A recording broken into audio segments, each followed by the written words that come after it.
Ekolo to bitila katono yo. Stoki solo pona Congo. Monga kutala kimya yango yo. Boko yo Congo. Ekolo to bitila katono yo. Stoki solo pona Congo. Monga kutala kimya yango yo. Boko yo Congo. Ekolo to bitila katono yo. Stoki solo pona Congo. Monga kutala kimya yango yo. Boko yo Congo. Ekolo to bitila katono yo. Stoki solo pona Congo. Monga kutala kimya yango yo. 1960, indépendance. 40 ans après, le Congo reste une référence. Merci mingi bandeko batali na ndenge bozana biso lisusu elongo pona kolanda magazine na bino oyo bolingaka zwa maloba ya poko ya lelo to sepeli mingi ko présenter bino yango pe tozali biso mo côté na plateau yo elongo na ba invité yo tozana bango ensemble po toyeba ndenge nini toza komeka ko décrypter actualité oyo za ko régner na kati ya République démocratique du Congo to mona ki na ba entreprise publique ya l'état ba entreprise ya portefeuille oyo l'état tata mokonzi kolo asala ki mo ba mise en place belé et puis lelo to kozwa opportunité pe tozo opportunité to tango ya kofanda elongo na baninga na plateau oyo ya Zoma Loba na chaîne na mino bolinga kamingi Bi Arti Africa celle chaîne ya business na katikati ya République démocratique du Congo to kozwa temps ya ko décrypter yango to yeba est-ce que ça est opportun il a fait ça la mise en place wana est-ce que mise en place wana et ko continuer et ko assurer viabilité à ba entreprise ya portefeuille à l'état est-ce que mise en place wana ezaki vraiment eloko malamu na boye nazanga moko te na plateau lelo naza na bande komi bale obaye ko tala biso baye to kabula makanti na bango na loboko na ngai ya mobali loboko ya mwasi na bino boza kuna na ndako boko tala biso na batele na bino toza na ndeko Salomon Lulemba ya azali moko na kati ya ba éditeur to ba salaka mosala ya journaliste à travers Makomi éditeur ya journal Le Renouveau et puis azali sous coordonnateur ya structure moko ya société civile comme nango Congo New Look. Et puis na loboko na ngai ya mwasi bino za na ndaku eza loboko ya mobali ndeko Jean Moleki oyo aza habitué ya plateau oyo pe bomesana mingi na kolanda na analyse na ndenge ezalaka azali bongo éditeur ya journal Le Fax na magazine Le Fax bandeko to sepeli mingi kozala na bino longo ndeko Salomon bienvenue. Bienvenue, merci cher. Merci la baraka la biso. Voilà. Ndeko c'est un problème c'est l'avantage à fils maison ozaba ko lever à fils maison wana il ne faut pas être fils maison mais il faut être un bon bosseur un bon travailleur un gestionnaire conscient te fils maison tant de fils maison za mutu ayebinda ko na bien mais mutu aye abanda ko s'imprégner sur la situation aye ko landa kwango et puis ba comment ko se lancer le bloc va fils maison je vous donne l'exemple ya Snell comment la Snell est gérée c'est pas ce fils maison. Ah mais nous sommes bazaka ba diable te ba simple baza partout dans ma fils maison to mon exemple ya Maurice Kuya wa tolo bate Maurice Kuya to mona ninya sala kana INPP to mona par exemple ya maman na so Agnès Mwad to mona que no bazaki ba fils na ba fille maison to mona ba prouesse ba réalisa mais national hydroc na zone mais son hydroc minute voilà c'est la to zo na so to lo en tout cas au beti c'était na likama malonga son hydroc au beti c'était na likama malonga iber mi ya kenda na son hydroc to yebi kibuso ko ya kuna to benga wata kibusa 5 mois impayé za kuna to zonga avant part ta ba station yo so comme sanitaire tozonga ndeko Salomon Lulemba tozonga to pesa pesa maloba na ndeko na mona mboka Jean Moleki ndeko Salomon Lulemba akundoli yango bino lolo na senti penda ke bozana arnye wana ko fugu wana penda donc ya kolobela makama mboka na bino tala mutuna moko pa ta bisika kiko koya abibi na ngambo sokimo abi DG Augustin Pela akangaki penda sokimo ba ngo chango na morgue ya kangi brancard eko akokota te sokimo kokota morgue te to réanimer azana akolamuka zana na vie vous partagez même ma vie na ye ndeko Serge olobi eloko moko ya motu ya makasi ndeko Pela oyo azaki kokamba sokimo oyebite sokimo ezalaki poumon il y a contribution na budget national ya mboka à l'époque. Mais aujourd'hui les sokimo za kilomoto. Kilomoto. Le sokimo est comme lokola canard boité. Grâce ya management ya ndeko Pela. Ndo moni ke sokimo alingi a renaître. Na ba sandre. Non, ba bimisi sokimo na kati ya salle de mort pour na ko réanimer. Moi je pense que non, c'est quand même un monsieur, on devait féliciter des efforts au fourni ça qui pona ko komisa lelo Sokimo oiza parce que banguna Sokimo o bateka Sokimo o bateka patrimoine ya Sokimo baza lelo na vie mais bako va donner des leçons bako va donner des leçons bateka 90% 90% y a voir à Sokimo tika na 10%. Effectivement Sokimo tika na le côté mais grâce aux efforts il y a management il y a Augustin Pella aujourd'hui Sokimo abandi ko bimisa moi moté na bandi était chef de l'état. Oh, nomination au Sala Manakata Sokimo, moi je ne fais qu'applaudir. Mais j'aimerais que nos motos a vu et bonga, a succédé na Pella, à ça là, oh miracle. À quelle la droite civile parce que plein à relance ses alliés. Plein à relance ses alliés bien établis. Bien établis. Les lots d'argent à Sokimo, bah comment il déjà qu'on nourrir l'espoir. Oui, bah comment il fout à régulièrement. N'ambonga ba dividende d'abord au tena kibali. Mais c'est ndeko o a cause bonga. Est-ce que à combattre les pas na Augustin Pella? Alors on n'a pas dit que déjà devoir mon nene. Ndeko a remplacer Pella à ça na devoir mon nene. Surtout que bah Jean, bah ça na confiance. Bazo zelaye abanda musala basungaye pour être relance ya Sokimo et l'effectif. Voilà. En tout cas, ndeko Jean Molé Kelobi osa vraiment na raison. Tozali pe kotala biso ka espérer tamsumpe la lokola pe a pessimingi na république ya nzoto banda pe de yakoko akomede yakokola na yeto biki botam susu angara kene na retraite na ye na kopesa cadeau muni na république ya kozumu ça près de 2 décennies à léthargie kobimisata première lengo d'or na mabele na ba région wana bali banda kusala wana ti bakota na sama bele kuna bimisi pe na lengo d'or yango or yango basali yango ba lengo nde banda sala kala pour république beta suma boko Sokimo zonga vraiment envie ndenge peneza la rapena kala ke Sokimo ezongi mais papa mokonze kolo yemo koza na pouvoir discrétionnaire na ye engagé à longoli a chego za ipso za kamaro lo bate mais tozo senga ndengo lobi na ba oya na sima ya mpela basa musa lokola mpela toza na posa to mona Sokimo.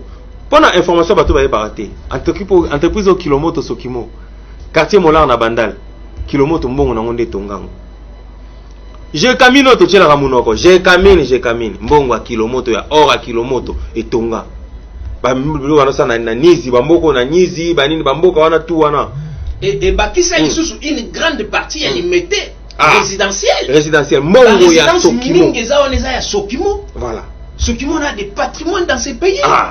Moi je pense que non, en tout cas awa to critiquer chef de l'état. Moi je pense que non longonya na mokonza mboka parce que auti ko tcha mandataire mosusu ndekonda za ko remplacer ndeko Pella en tout cas osana devoir monene ya ko kamba entreprise wana na plan ya redressement on ndeko Pella tiki. Je crois que ceux qui vraiment osimi maboko asimi malamu et que ba travailleurs ba gens nyoso ba tie maboko en tout cas plan wana e kozala penda sauvegarder et ko décoller. Voilà, ndeko Salomon to lobeli Sokimo mais na ojefa un peu zalaka mbuto hein. Merci ndeko Serge. On va y arriver. D'abord sur le camp Sokimo. Comment dit Sokimo en plus on a un plan de redressement ça prend beaucoup très sensible. Ce plan là visait pour réduire, pour décourager adhésion à ma jeunes. Il y a des jeunes, des groupes armés. Oh, tu as raison. C'est très sensible là. Oui. Moi je crois qu'aujourd'hui le gouvernement par canal à maman ministre à portefeuille, il faut passer à la structure, pas créer structure moko. Et à la mix donc Sokimo et puis technicien ministère pour accompagner le discours, pas ça Augustin Pella à conduire à conduire commission là. Oui, pas ça candidat, pas ça Pella à conduire. Parce que je sais, il y a une crainte. Beaucoup de gens vont baquer la politique. Des politiques vont chercher l'argent pour les élections. Oui. Tirez attention. Bako liba et koko mao acharnement. Donc, moi je pense, pour bien capitaliser déjà Moussale Salama qui est pas Augustin Pella, va créer une structure et piloter Nani wana redressement. Nous allons réussir. Ok. Ça c'est un. Dédé les Cambologues. Il y a OGFM. C'est un constat. On a ça la porte à l'entreprise est belle. Ce qu'on t'a dit l'entreprise est belle, dès que mandataire aille, au moins la bataille, il y a biso intersyndical, bah côté mandataire. Donc pour ça la calme, il faut bah côté la caillou, on peut ça bah on bon aux la calme. Nambo on zoa. Momo ya caisse à l'État, aux gendarmes de la République, à ça c'est ma pour quand maboko azota la IGF. Mais oh là là, papa. Pourquoi ceux qui baillent au lobby non je dois travailler, oh bah quoi ya biso, elles sont là. Donc, déjà vendu, il faut y aller quand la bouquet pas papa, après un DG. Déjà la bien aussi, ceux qui déjà le bise là, moi net balinga on attend. Ça le bise là, mon cœur n'a rien babino, alingi bisote. Le DG incompétent ni. Voilà, pendant que vous traitez de faire. La crise au GFREM. 80% de crise dans le GFREM sont toujours. C'est toujours l'intersyndical. Intersyndical, oh, ah bon? C'est toujours. DGA. Oh, il y a DG. Donc, on se pose surtout faire le fond la scène, les caméra, nous, l'intersyndical, nous, donc, les syndicalistes doivent aussi aider les mandataires à atteindre les objectifs les racinés. Les actes, vraiment. Surtout, quand on va signer des camps, signer un contrat de performance. Bien, beaucoup signer des baninga, puis beaucoup de signer un contrat de performance. Total là, après c'est ma unité de mesures comment bardamé moi kadi. Total là, kaka, ne remolé qui. Mais par rapport à OGFREM, moi quand on la sali bien, mutu les kaka, oh kuna le DG, le bikuna comme DG, le bikuna ba sali boy, le bikuna ba policier ba yé, ba continuer na kati entreprise. Non, le problème il y a OGFREM n'a pas été longo na tata mokonzi ekolo parce que na mise en place à sali na OGFREM ils a quand même pour sauvegarder les acquis il y a patrimoine il y a OGFREM. Mobulu nyonso to pe mutu nyonso ezaki na kati ya OGFREM à la base c'était le ministre des Transports. Ah bon? C'était à la base le ministre des Transports, Chéribin Okende. Alors on a le chef de l'État a pris quand même une bonne décision de pouvoir remplacer les mandataires. Ou va remplacer na OGFREM. Ndeko Salomon a soulevé le comment très important. Le lobby ba mutu ça la marana entreprise mingi zaranini à la base soko landeli yango okomona l'intersyndical bazaka sima. Soki kaka ba sepel na yo na mokonzi entreprise té a lobby des patrons de route dans les chemins. Et bandi. Ba mobiliser base na bango. Ba kitina se ba tumbi ba pine. Voilà. Je pense que nos syndicalistes bazawana pona ko sunga mokonzi oyo tata mokonzi a tena entreprise pour nous aider afin que sur le plan social, mon entreprise a réussi la mission. Et non qu'on mettre un bâton de roue dans la chemin et qu'on s'en a monté. Intersyndicaliste, en tout cas, moi je vous rappelle ici, aussi en tout cas, aussi Manaloboko, pour être quitté colonel, tout ça a besoin de tombouama. Tout ça a besoin social, il y a pas de cadre et ça malam. Alors il faut que sunga mon condiasika pour être réussir la mission et non côté là barrière nanzela vous a malamuté. Côté la barrière nanzela vous a malamuté ndeko lokola bon muta fumala deuxième ezaki Jean Toro Salomon ndeko Salomon Lulemba mais na on a attrapé kaka lukusa opayeka lobi atomo ba lettre comme ko mauti na Congo central et ba comme li chef soki ndenge nini mabe lukusa supeza suni bazo reprocher kuna na makambo. Merci de Serge. Obi Zana Batuna Robaka des gens qui ne craignent ni Satan. Ah bon? Batunoko ba inconscient. Entreprise on a et c'est peut-être ce n'est pas un patrimoine de la communauté Nekongo. Et aussi, je ne vois pas un Nekongo conscient pour le cas de déstabiliser Onatra. J'étais surpris, comme vous, n'attendant dans l'être Moko, oh non, ce qui est dynamique des jeunes Nekongo. Mais finalement, c'est quelle structure? Dynamique des jeunes Nekongo qui fait quoi? Nous, parce que critiquer ce cher Onatra, le DG est incompétent. Sans dire en quoi il est incompétent. Quand moi, ça joue autre chose que ça. Ah, non, incompétent. Incompétent quoi? On ne sait pas. Donc, quand on a dit qu'on va battre. À travers la bataba. Mais ils ont reproché ceux qui m'ont dit directeur, ceux qui m'ont dit il y a Bandakou, je te dis ceci. Qui combat la criminalité en PMP. Banda quoi on a Zaki Mayu rebelle. On ne savait même pas qui paye quoi, qui perçoit quoi et on paye combien. Batu bakenda qui ba directeur. Là kuna ngai directeur ba pesa ngana bima ngana zo locataire na place na ngana na benda mbongo na ndenge na. Maintenant que Martin Lukusa a compris que pour remonter l'Onatra, il faut qu'on récupère le patrimoine na. Et tout le monde qui profitait derrière ça pose des problèmes. Au moins ce qu'on va avantage ba fils maison, aibi c'est quand ndako na bango. Oui, non, bon. Ah ben là, c'est la comment on a pris ta décision. Non, non. Ngaï, nous avons contre le avantage à fils maison. Pour avantage à fils maison, à national, ma camazo, ça là. Ha. Attends, ça de la maison, ça là, boy. Mais c'est pété. Depuis qu'on a habité Awa. À part Baserken, on a mis ça, il va Baserken. C'est la première fois qu'on a budget. Ça, c'est fort, on t'applaudit dans peu de temps. Au moins, on est en train d'aller boulot. Alors que nos frères là, les syndicalistes, arrêtent un peu avec des blagues là. Dynamique qui n'est Congo, ça, syndicaliste. Non, ça sont des mots qui qu'on a convoité, mais on les a contournés. Comment un groupe de jeunes peut se mettre et puis engager cette grande communauté, cette communauté intelligente? Je respecte bien. Oui. Cette communauté intelligente. Oui. Et mon Congo n'est pas ça. Motakimia d'abord. Azala droitier. Ouais. On est kata. Ateta maramunyo so ya fanda. To fandi basa liboke roi africain sto solo là. Bango bazara boy. Bazara moto te. Qui est le Mukongo? On a semi aloba qui sont qui a l'équipe de peut-être ba to kufa. Mais par après atiena c'est ça le Mukongo. C'est le Mukongo. Donc en tout cas mes frères là batika biloko. Baké de mutualité ça c'est pas un patrimoine il y a communauté. C'est une entreprise de l'État qui laisse les mandataires de l'État travailler. Je ne dis pas qu'on ne peut pas critiquer, non, on peut critiquer. Mais critiquer, quand vous dites nous, dynamique des jeunes de Congo. Lobby, Erubima, dynamique des jeunes Swahili. Lobby Kuna, Erubima, dynamique de Maman Mungala. Lobby Kuna, Ekoya, dynamique de Veya Kassayan. Ça sera maintenant quoi. Mais, hello, Moleki, constitution peut s'abuser de partout dans le Congo, le Rosa Congolais, le Congo s'installe, le Congo s'installe, il y a des Solingi. Si on pose une chance, on va élever en unité, va élever. Tout le monde a maman du Zouam Bombo. Bah, meilleur gouverneur Tilelo, dans l'histoire, il y a Congo central. Tout le monde a papa dans ce journal, Moukamba. Meilleur gouverneur de l'Équateur. Tout le monde a papa dans ce journal, Konde Villa Kinkanda. Meilleur gouverneur pour le Kivu. Tu es bien, Congo, soit ça, c'est aucun aussi Kembo le monde. Mais voilà quoi. Kembo le monde. Moi, je vais aller casser. Mais Boutoniska Rabatia qui a donné maire de lui-même, comment on continue l'histoire, a tikali vraiment na banali amboka.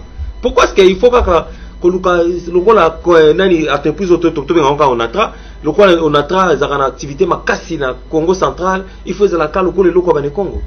Non, na bansete a na ngina ebsa bande konongai bane Congo était entreprise ya Onatra, ils a propriété privée ya bane Congo. Ils ont propriété privée, il y a l'État congolais. Voilà. Ozala Mouswahili, Ozala Mungala, Ozala Muluba, Ozala Mutetela, Ozala Mutabandonu. Ils ont Kitaye Kolo, il y a la République démocratique du Congo. Donc, bandeko bazana makanisi wana, eza makanisa malamote. Au salimo analyse bela ya bandeko mususu ba dirigeant et si kaza abotamate. Abotamate, monoko na FT. Konde Villa Kikanda. Est-ce que na mokila lelo na moya lelo, nani akota libaya na Konde Villa Kikanda na est kuna. Ah, pe son nom papa kenda déjà. Nani akota na libaya. Mutazate. C'est un problème, il y a compétence. Aujourd'hui, le chef de l'État a jugé bon, il y a besoin de Kolukusa, Kopé ça est bâton, il y a Onatra. Alors tout sungaye, tout tient beaucoup pour être quitté, quand le temps m'a malboso, il n'ont tout banoyen, n'est de Gosalamo, le bien dynamique, ne Congo dynamique, Congo central. Non, Makamwana est soutenu en Boka Oyo. Tout sungande Mokonzi, Kolo, Oyo, Tata Mokonzi, Ati, tout peut ça maboko, pour être quitté, il y a Onatra et Tomba. Et tout le bien le local Onatra. Et ça, entreprise, c'est Banekongo. N'a pas eu ce locomo. Vu la Kitasa. Ils en ont ressorti ça, il y a République démocratique du Congo. Est-ce que tu as vu patrimoine immobilier on a tracé dans Congo qui ça? Si vous prenez un kino, vous allez la monter, que non, ça capare dans ma pangona. Non, babi que non, on a il faut qu'on sunga. Yango moni lelo, mon conduit Martin, il faut qu'on récupère patrimoine immobilier on a tra nyonso. Comment on a comptabilisé même Moussala ministre plus mobile ou ça Koluka patrimoine sur l'État, ndako sur l'État, ils allaient kenda ou même nanyo abimaka pomba lobby. Puis ça la dépend des mesures. Babylone on soit bomba pour intérêt na musunda zo bimisa zo exposer bateau. Non on est la malamoté, il faut qu'on sache la mobe qu'on ndenge sengeli. Et non qu'on sache la mobe qu'on a double mesure, na double. Mais devant des mesures n'est pas un nanyo asibisaka tamsu sur eloko wana dépôt des mesures. Poto mo banda ko egwa ke afana na ndako l'État ba récupérer zo kabila na l'État ba récupérer. Et bon bateau musu to beta ba kombote. Maman musu sauto le cas lobinine. Makambo plus azo osala ye akonyokola pona nini kokambola dépôt de mesures abotolenda ko justice eza pona moto nyonso mobeko ezaka likolo ya moto nyonso mama na babwaki na Gombe kuna alobi bien son mandat depuis 1985 en bonne et due forme ezaki patrimoine à l'état désaffecté non patrimoine alobi eza na ba document na nyonso preuve à l'appui mais pona nini plus seulement lingi ko bote le sika mama na base de ana zo kosunga ministre Pius Mabul aza kosunga mokonzi tata mokonzi kolo na ba décision na ba orientation mais il faut ayeba ko différencier que non justice nyonso ezalaka ko ikolo ya moto nyonso tout congolais azana droit ya ko se soumettre na mibeko ya mboka. Et non to pour na catégorie moko boy. Otali o mobola okuna mozwi te. Justice eza pour na babola te, justice eza pour na bazwi te, justice eza pour na motonyoso. Donc na bandi était, il faut qu'on soit chef de l'État dans ce sens-là pour nous relever des défis à démocratie, des défis à quitter l'école et tombouama. To relever quitter l'école na ce tombouama na eza conseiller malamu parce que eza devoir et pas ya Congomani nyonso acha loboko na Congo oya biso ezongisa pena ba lettre noblesse nango tozonga na Congo esika o ezalaka kala ndenge ezalelaka ndeko Salomon Lulemba ndeko Jean Moleki auti ko finelo ko moko wa o tolobi yango ala voler makambo ya patrimoine ya l'État au ministre pe ya urbanisme et habitat zo sala koluka banda kwa l'État bisiki ezali zala ngana zaki gangi ngana zaki soki yanke na vana 30 ans tant l'État ebiki zanda kuna atozaki fort sérieux wana posaki na régime quelconque lelo l'État s'occupe biloko na eza bravo mapoko tobete la ministre plus Mwabilu parce que ndeko ya boya ngalo beza des poids des mesures. Non, en fait ce que le ministre fait, le ministre est acclamé. Moni ndaku ya l'État pour la Kosombango, il y a une procédure. Il faut les affecter dans le domaine privé de l'État et puis au chambre. Vers les années 80, dans Bazi, le ministère Ibaïs, vous avez dit dans le ministère à portefeuille.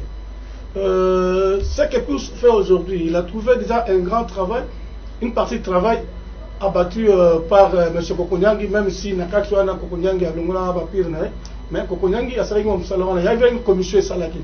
Il y a la commission, qui était autrefois attaché au ministère à portefeuille pour vérifier de quelle façon vous avez acquis cette maison de l'État. Dès que vous découvrez que vous avez un Mayouya, ce n'est pas parce que tu as acheté en 1985, ce n'est pas parce que vous avez 2 jours après naissance à Jésus qu'on va te pardonner. Non. L'État, on ne peut pas dépouiller l'État de ses biens comme ça. Non. Il n'y a pas de poids, de mesures.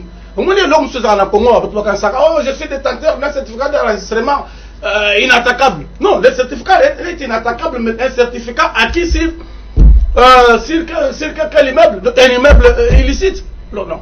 Cette maman-là vient seulement crier, c'est ça, je sais. Est-ce que yo, en tant que journaliste, vous avez journaliste d'investigation, est-ce que comment qui reproché que maman n'a pas eu des documents à brandir, et c'est ma belle, moi je dois faire foi à la commission.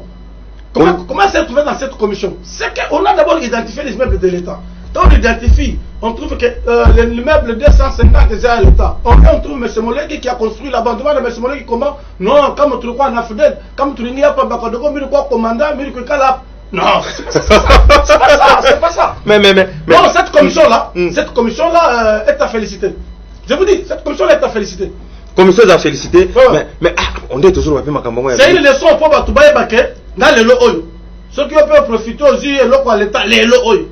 Keba avant Gas Salomon, on a fait 120 ans, l'État va récupérer. Ah mais oui, mais il y a toujours pas pourquoi peut-être le ministre en Mwabilu, tout le monde peut la vidéo, peut les kimingi, tout le monde ma vidéo. Et sur les camingi dans les réseaux sociaux. Oh papa ministre, oh moi DGA, oh moi Moussoussoki député. Parce que le bateau est babi qui baille au parti on est qui n'a pas accompagner famille moi quoi. Non. Oh, qui m'a dans le lobby. Oh, maintenant je suis dans l'itoï. Na boy. Comment dit les lois? Jalousie atteindre degré moko de concert, c'est jalousie atteindre degré moko à telle enseigne que des gens, les présumés intellectuels, les donneurs de leçons, au bas les leçons, n'arrivent pas à distinguer l'âge, l'enfance et l'âge adulte. Est-ce que ma belle Batunion soit là parce qu'ils sont nés de pious? Ma belle Nabango, c'est parce que ils ont été bien éduqués, bien instruits, bien encadrés. Le péché qui est là, c'est parce que besoin de porter Bakomboana. Le péché crime contre l'humanité, pour mettre, c'est seulement cette petite grâce. Mon frère, je sais que vous voulez parler de l'honorable Christelle Mwabilu, qui est aujourd'hui DGA. Christelle Mwabilu, c'est une personne majeure, membre actif du parti CNC.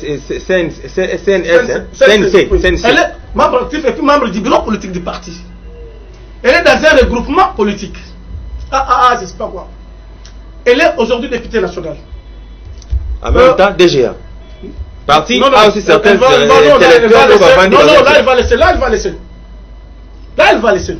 Elle va laisser où? Il n'y a pas qui vient premier quoi. Il y a Kimila qui va poster. Non, non. Accumulation va poster. Arotika par l'Assemblée nationale, quoi, comme DGA. Quand tu es sûr, dans Congo?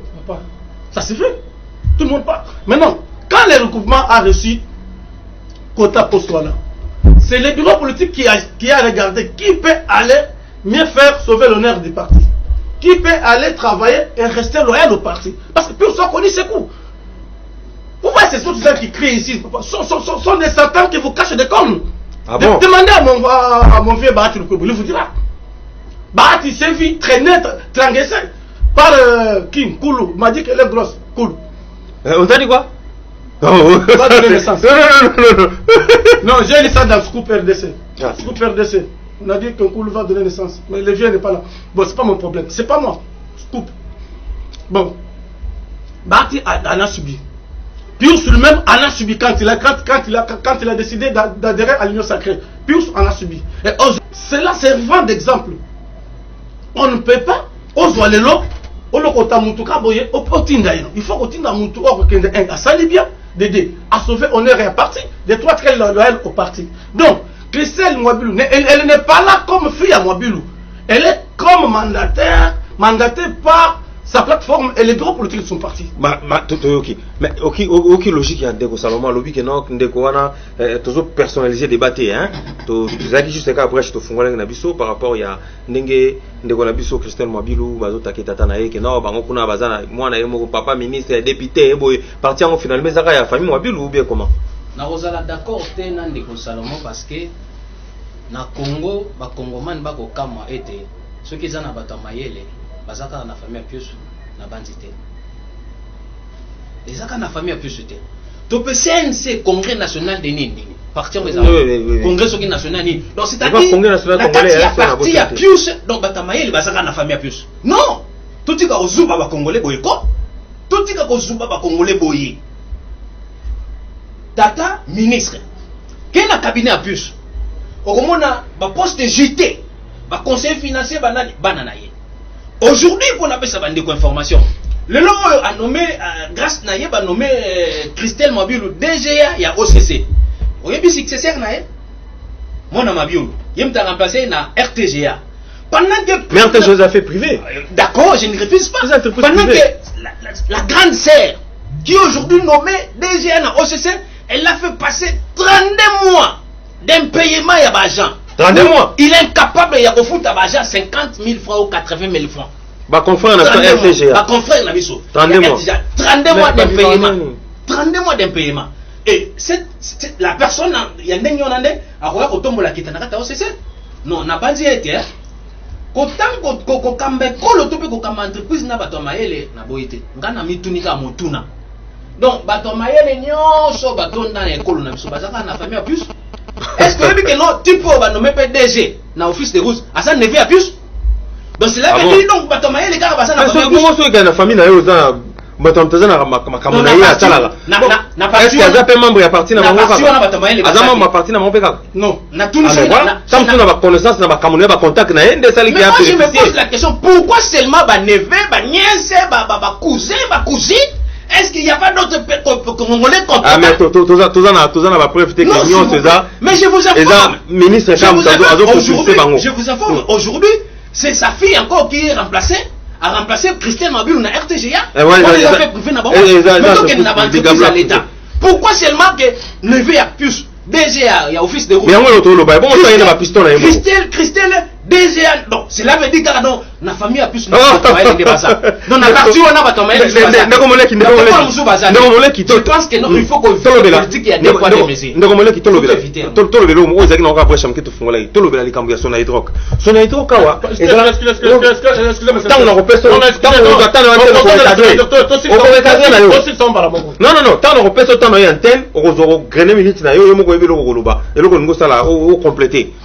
Ndekomoleki tomolaka sona hydrokawa nazozongela kaya makamtato alobaki bazo tindika ngona bwanka ba ke lokotsa ngona kati ya salle de mort kuna na kati ya ba frigo wana DG moko ya kaona ibera mimi ingénieur akanga lobi ko kota te sona bloc bima aya futi ba nyongo sona to kazala kanango ba hypothèque sona to kasala ka futi a pire ba nyongo ba salaire ti a constituer même na réserve ya 10 millions de dollars. Oh l'état peut saka bango bombi yango kuna très bien abandi ko zonga sa ba coin les recoins ya république sikani ni ba point ya rétention ko zala o bandi ko tika carburant po tozanga to mona ka rupture te soudain akoya na sima na ye toyoki ba ki comme mat biso 5 mois de paiement banda kenda mais qu'est-ce qu'il y a osimbi yango malamu omoni place toza kolelela tata mokonzi ekolo ete aye bakota bato oyo babongi na esika oyo esengeli ndeko Miyimi azaki na Sona Hydro comme DG le numéro 1 azwaki Sona Hydro na étape nini na ngonga nini bato babosana na penti ya pamba ya kochata la station oyo ezalaka te par les efforts ya management na malamu a relever défi wana tomboli Sona Hydro coup de chapeau ba yeko longola ye akende kopema batie mais maman batie et puis maman incapable na lobi maman wana incapable ya ko relever défi lelo na kata Sona Hydro à peine seulement nommé na Sona Hydro 4 mois et 5 mois de paiement ya ba agent maintenant les agents va comme kolela aussi même malamu que non deuxième Miyimi tamba za ko kende atiki na ba réserve na bango 10 millions na lobi bien 10 millions de dollars ce qui to lobi IGF na beleli IGF ah IGF 10 millions Miyimi atika ka kende ko tala soki ezali place maman on a remplacé na Sona Hydro zonga mbang kende ko tala parce que vous avez complice bino nyos bolongo la Miyimi complice na non parce que IGF salongo la bato parce que ko wela ndek IGF asala ka rapport na ye ça qui des droits d'apprécier l'autre yebi yango malamu ndenge zo sala mayo kantinde alingete daza mosantu c'était faussé parmi dans la bergerie. Oh. C'était faussé dans la bergerie. Oh, il faut pas dire ça. Je vous dis. Il faut pas dire ça. Problème il y a enveloppe pour wana ya kanyaka. Moi na ma eza combien tatela biso temps bino bibo zo temps. Comme il m'a boyaki. Yango be kabusa ye balongola ye. Te ba balongola to va bien. Ce qui mi bien balongola na makambo ya matumususu. Non na IGF. IGF a ça amsana correctement gendarme de la République. Na lobi na yo. Aso de troisième yibi. Et complice. Complice en quoi? Mais IGF est complice. En quoi? Na lobi na il n'est pas un saint, ce monsieur-là. Oui, tu es bien, il sera parfait. Aujourd'hui, il y a un scandale, non, c'est quand même. Il y a un tranquille, mais il y a un peu de salle.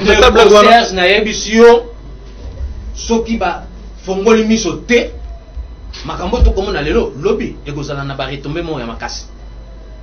Ndeko Miyimi ba bengana yepo na likambo ya enveloppe. Na yebisi IGF bon yem tubo benga soki mosantu na yebite so kaza mosantu na yebite soki ndenge nini so kaza luda na bergerie boke no kotuna maman on a remplacé na Sona Hydro. Où en sommes-nous avec l'enveloppe laissée par Miyimi? Pourquoi ces 4 mois 5 mois de paiement ya bacha? Tout ce qui ndi wap.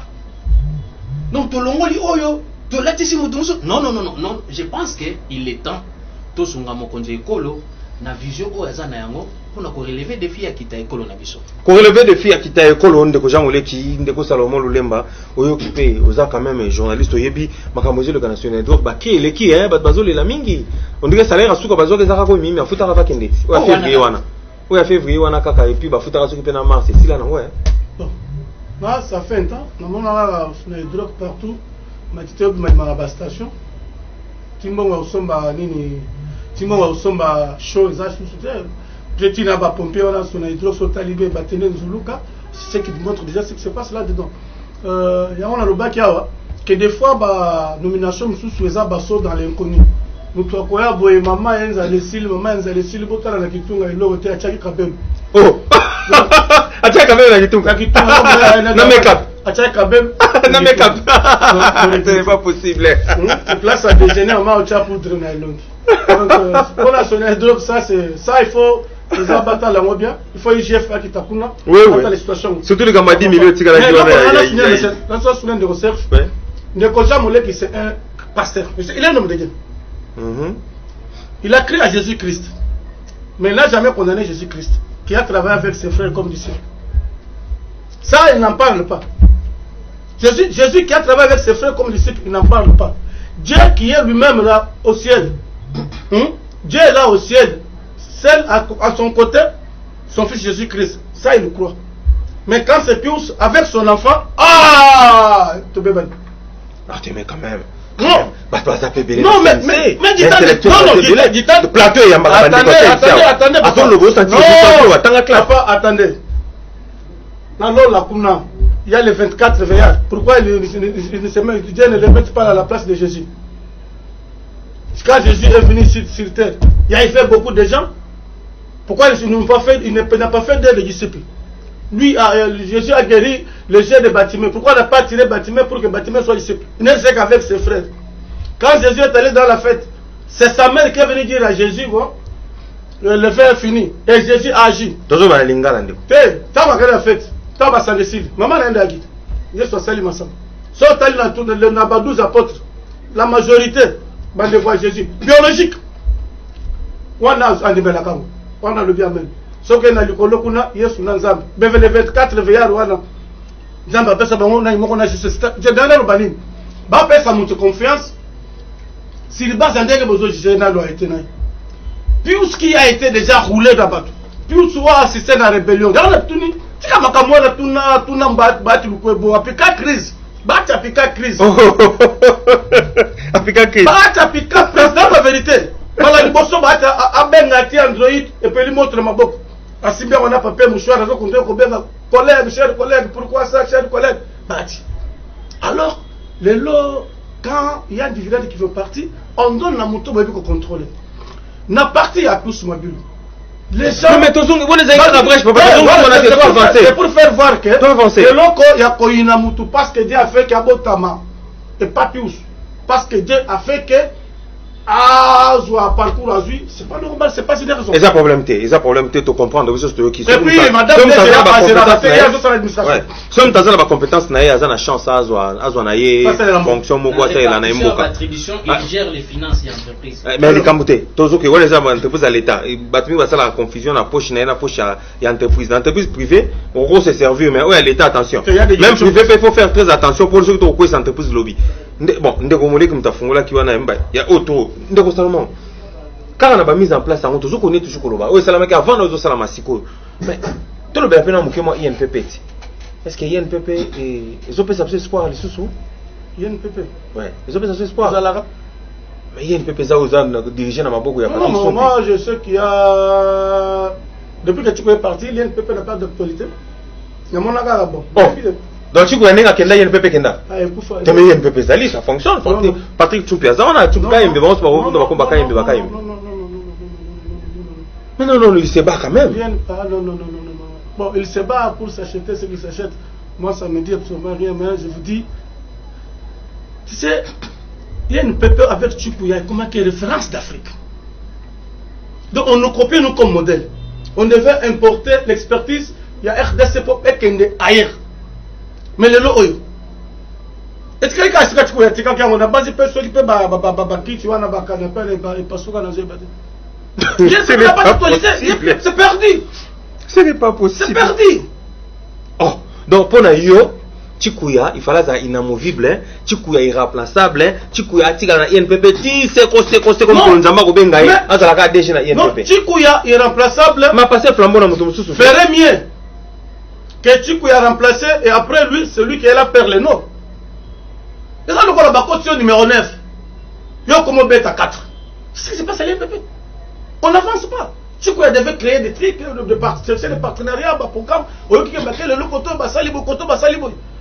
Je devais des chicas parce que l'autre là, il ne peut pas se foutre là. Vous allez regretter.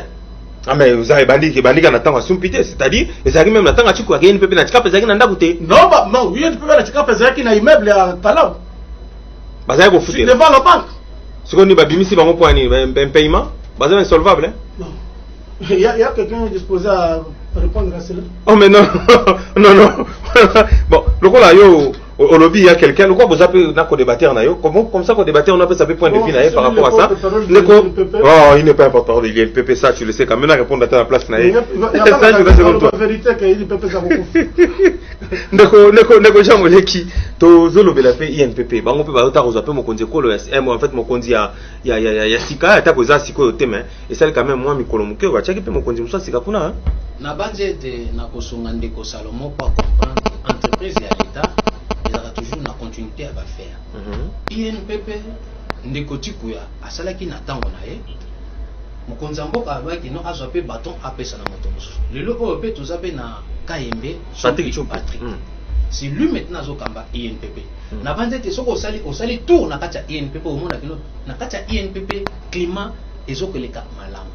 Les agents travaillent calmement et paisiblement et les agents bénéficient de leur dû chaque mois comme ils essayent les ala. Donc INPP quoi qu'ils aient masi zotambola na malamu na banze te bandeko bataka makolo na INPP lelo to ko bagala kino c'est la continuité des affaires de l'État. Et là, comment que bébé zate, et là, comment que bébé zate, et là, comment que bungi ezalité. Ezali bendenini, kosunga mokonzi ekolo, lokola pesa ki confiance. Nandeko chikuya salita mona ekoki, tata mokonzi alongoli atie mupandi, abendi bendeko Patrick. Lelo bendeko Patrick yazawana, na banzi ete, est-ce que oka keko? Oki kala ndenge zaka la que non, INPP bandeko vivre, bazongili bamanga te.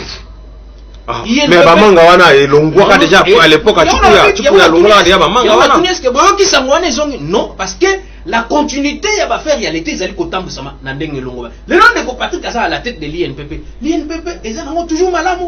Les agents continuent à bénéficier d'avantages na bango nyoso na ndenge ezalaki. Bon, tozo pesa pe. Ya kokoso ezali souté, mais na ko baza ete que non, to sunga ndeko nsupi to pesa maboko pona kotombola encore INPP parce que INPP n'oubliez pas ndeko Salomon lo bakiango lo bakelo komongo mais yemoka yebakite l'INPP aujourd'hui est une référence ya ba institut national professionnel Chiku ya komisa kiango oui na boite chiku ya ça chiku ya non ça la pona ndako na eta non ça la pona république non non son intelligence ezaki pona réponse pona république intelligence na atiango na service ya république bapesa ki enda kamba yango apesa ki pe mayele na ye pona kotombola yango lelo pe sumpi aye wana to sunga ye pour que non INPP et continuer na bonne marche na yango pona kosunga tata mokonzi ekolo pona kosunga tata mokonzi ekolo to mona qui est là le beau sur les climatiseurs est-ce que ba projet sur construction ba centre INPP dans des provinces je pense que non ba projet je pense que ba projet nyonso eza toujours ko continuer ba construction ezali ko sala mamalamu bande ko penso bazali ko mipesa na musala na ko relever tolena mutu ka wana bando tambola makolo oh mais c'est quand même un DG c'est quand même un DG ko tambola makolo ça le distrait ba mutu ka so distrait oh non non il a droit à un véhicule il a droit à une maison il a droit à tous les avantages il abandonne non il a droit à tous les avantages qu'on donne aux agents et cadres de l'INPP. Sumpi ne bénéficie les avantages dus à la convention collective et entreprise. Les avantages de destruction. Côté kuna quoi que zate koko se zate na banze tendeko to sungandeko sumpi atombola kita wana po ete kolo na biso ekene liboso tata mokonze kolo a réussi na kenkena na surtout que comme que j'étais vers la fin il y a premier mandat naï. D'accord. Na tika la bino temps. Oya lobby en tout cas na tika di temps. Lokola bo chité bino moko ngasko na zong susu. Na zong si maloba po ba comme ça so ya tini ke to comme toucher la fin. Poto conclure la émission. Tomonaki poto pesa foi na maloba ya ndeko Jean Moleki, poto pesa sou foi na maloba ya ndeko Salomon, uta ko loba ke ba délégation syndicale nde bomaka yango ebongisaka yango sala kaboye. Mais tomonaki communiquer ya délégation syndicale ya NPP ba singa na tata mokonzi kolo, so ko maintenir Patrick Sopi comme DG na pana bango ba confirmer yalongo aïe et pana bango pour ba monike, selon bango ba bi ba moni sala musala kitoko. Poto chité Jean Moleki le quoi mutuzaki na maloba tokopesa ndeko Salomon ozo ramasser deux choses ozo ramasser CNCS et zandengeni ya po ya Agnès Mwad mokonzo azawana sikoyo le docteur Simon Fouti est-ce que c'est bon ils ont kende bien et puis au chapé moi un mot sur FPI après topesa Jean Moleki maloba tolongwe et monsieur Sili. Bon merci de recherche après de parler Agnès Mwad CNCS c'est comme un parti politique. Ah comment ça structure ya AFDC allié mais yo so on a déjà ça la Bapolo après c'est à travers Bacha Belongena yo mona ki bat bala déjà nini Bapolo déjà tali polo à travers Bacha Belongena oui ba komini na polongo ah tambola mokino mona makambo kisasa so on a bien kisasa oui bien ngote oh donc oh ce n'est pas possible donc c'est comment à fidéliser na goût bon l'homme sur Biden Temel, FPI. FPI, on a basé après que départ à Kitebi, c'est là qui délivrance. Mais après Kitebi, il y a qui va dans Kalenga. Kalenga, oui. Oui, très arrogant. Il a quitté pour ne rien réaliser. A comment inspecteur à Bachantier. Bachantier, non? Mais Bachantier a-t-il les jeunes? Il y a un magasin. Bon, ça va pas financer. Non, pas financer. Non, écoutez, c'est bon, avec quel il a des directeurs pour ça. Il y a toute une direction où il finance ça. Il y a un financement place Qu'est-ce qui peut faire qu'il y a combien de matin, aujourd'hui, on est venu voir les wagons, on est venu faire le suivi, maintenant les travaux vont commencer, vous voyez des caniveaux, on dirait à Ebi. Mais en tout cas, ce qui est vrai, c'est que Triomphe, FPI soit la capacité, la constaté Mbengele. Mais non, mais FPI, Siko FPI, Bazana Mouto, a une expérience belle ou technonatra, comme directeur financier, de l'eau à tomber en moto FPI, hein, dis-moi. Tout ça, Mbela, à ça, la locola. Ah, au bon ici. Ndeko Jamoleki, CNCS, après maman Agnès Mouad, tous mon amont dernier, est-ce que ce qui est malamu, est-ce que, et puis placer PMO dans FPI pour tout le monde. Bah, Congoman, pense au basé là qui était départ, il y a Agnès et que CNCS et Kokoufa. Mais la bande était grâce, il y a docteur Simon Fouti, Jean, CNCS les autres continuent à lire dans le Kamba. Bah, Jean n'a pas retraité, pas perdre le mon côté. Cela veut dire Jean-Simon Foot a gardé aura au ndeko maman Agnès Azaki nango pour na kosunga ba retraité ya République démocratique du Congo répartis sur toute l'étendue. Donc Jean-Simon Foot ndenge azawana azako sa musana na ndenge sengeli coup de chapeau na mokonza mboka ndenge apesaki bato na atambusa yango. Mais na kata FPI na bandete longona na tata mokonzi ndenge longoli ndeko Kalenga. Vraiment tata mokonzi longonia pour eso Kalenga sala ki ba bêtise belé. Vous imaginez à quel faire signer votre contrat égyptien. Ben égyptien pour base de construction, il y a tronçon il y a mouvement. Mais même si égyptien basata na bourgeoisie. Basata na pousse-pousse te ya comme mazelo. Makamwe les gars na Congo. Basata na siège. Donc so ko bien le entreprise il y a égyptien on na RDC mobimbo ko location lembi na kolemba. No tata mokonzi merci ndeko yoki Congomane ndeko longoli ndeka wana Kalenga parce que asalaki bêtise ya makasi. Au complexe bato marché ya moko belé azana poussute mbelite kompote lutute mais tala aya gotonga na RDC azana machitata no wala le gaka na RDC parce que longoli na tata mokonzi kolo na ndengo longoli ndeko wana Jean-Claude Kalenga vraiment ngai na pesio matondo mingi merci na FPI le logo zu DG Msuya ya sika aya la biso molimo wa bibliothèque parce que connaissez ma bibliothèque na ma gestion. Mais oui, mais tout le monde. Et ça la Bible. Ça pasteur à Liboso. Moi je ne fais que. On les a dirigés dans pasteur. Moi je ne fais avertir. Déjà ils a dirigé dans pasteur. Le FPI pèse pasteur. DG batu bazoye bater. Oh bovenga pasteur. Oui, batu ba DG. Vous savez les efforts que les gens fournissent pour rentabiliser aujourd'hui les gens. Évidemment, ceux qui ont un leader moko bien, manager moko na vision moko claire pour les structures à gérer. On fait impulsion que batu bazana simana. La télévision et ezali likambo ya ngonga. Ce qui m'ont salaki n'engana la sabino bolumbu ya Bernadette comme les nan mwakadi bolumbu na ina biso abato na banzi ete tata mokonzi kolo alanda babiloko ezo sala maana te. Je crois que biso no tozana devoir ya kotambusa ekolo na biso po kene malamu tozali na devoir ya kotambusa ekolo na biso po kene malamu ndeko Salomon Ngonge sili réalisation kuna moyete bon ozana 10 secondes vraiment 10 secondes. Loba 10 secondes, mon école 10 secondes, tu désannoncé émission. Il y a un gars loba pas côté la moi. Oui, mais tu 10 secondes.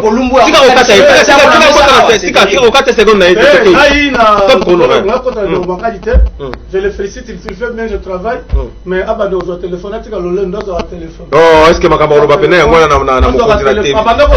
oh là là, vous savez les qui est mingi, vous comprendrez. Et le oiseau gérer ça mukete. Jamais le qui 10 secondes plutôt désannoncé. Na banzete maton de mingi na mokonzi ekolo. Nabisika oyo a remplacé Batou Nenga pesi Batou. Donc je crois que Bernadette Mwakadi, moi je pense que non.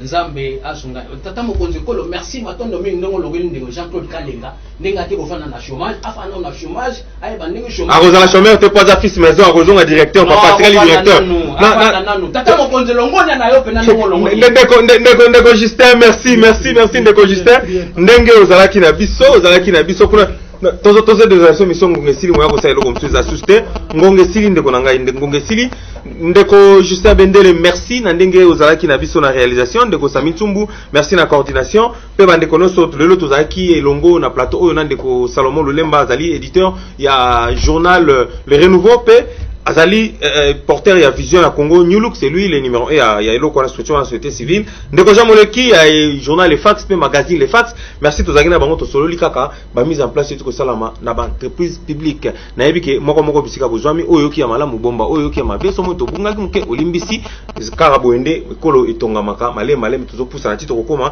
na bisika tozo na posa to koma na tozo bimisa tozo pesa merci pe félicitations na oba nommé bango pe ba oyo bazaki liboso kwa saki musana malamu to betele bino maboko bo décourager te nzamba kosunga ceux qui musala monsieur komona na okosala ceux qui posaki directeur fils maison otikali na yo DG ozaki DG fils maison otikali no directeur d'entreprise wana papa na biso Augustin Pela. Beaucoup de courage, plein de courage à vous. Vision non managériale et Robert Tamara le solo un jour na Congo ndenge nini osali ke sokimo et comme anesiko e komi lelo ezoko bunda po ebima na se ya mai pe na salle de monde seulement lobaki botika malamu prochain rendez-vous na prochain numéro tokuta na bino poste zali koya. Au revoir.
Gonga kutara kimya yango